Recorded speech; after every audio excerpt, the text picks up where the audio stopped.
महाभारत के उत्तरकांड में ये कथा पांडवों की स्वर्गारोहण यात्रा का वर्णन करती है। इस यात्रा में पांडव अपने जीवन के कर्म और अपने स्वभाव के आधार पर एक एक कर गिरते गए, जो उनके दोषों का प्रतीक था।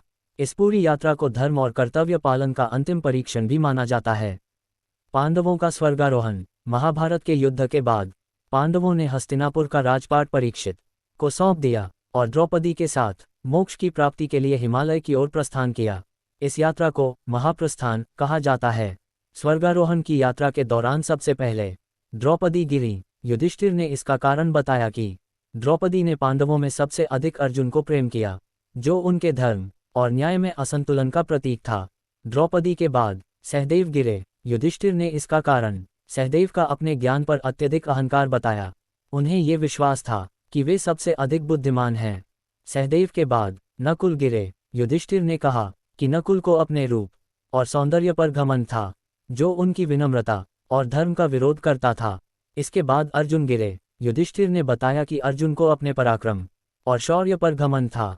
उन्होंने युद्ध में शत्रुओं का विनाश करने की प्रतिज्ञा की थी, जिसे वे पूरी तरह से निभा नहीं सके। अंत में भीम गिरे। युधिष्ठिर ने इसका कारण बताया कि भीम अपनी शक्ति और बल का प्रदर्शन करते थे और अक्सर भोजन के प्रति अत्यधिक आसक्त रहते थे। युधिष्ठिर और उनके साथ चल रहा एक कुत्ता अंत तक यात्रा में बचे। ये कुत्ता वास्तव में धर्म का प्रतीक था। इंद्रदेव ने युधिष्ठिर को स्वर्ग जाने के लिए आमंत्रित किया, लेकिन युधिष्ठिर ने कुत्ते को छोड़कर जाने से इनकार कर दिया। तब कुत्ता अपने वास्तविक स्वरूप में धर्मराज के रूप में प्रकट हुआ।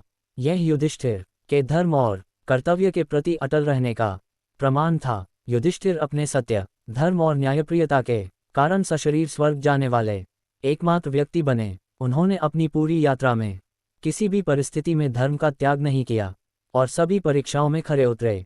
ये कथा धर्म, कर्तव्य और जीवन के नैतिक मूल्यों को समझने का एक आदर्श उदाहरण प्रस्तुत करती है।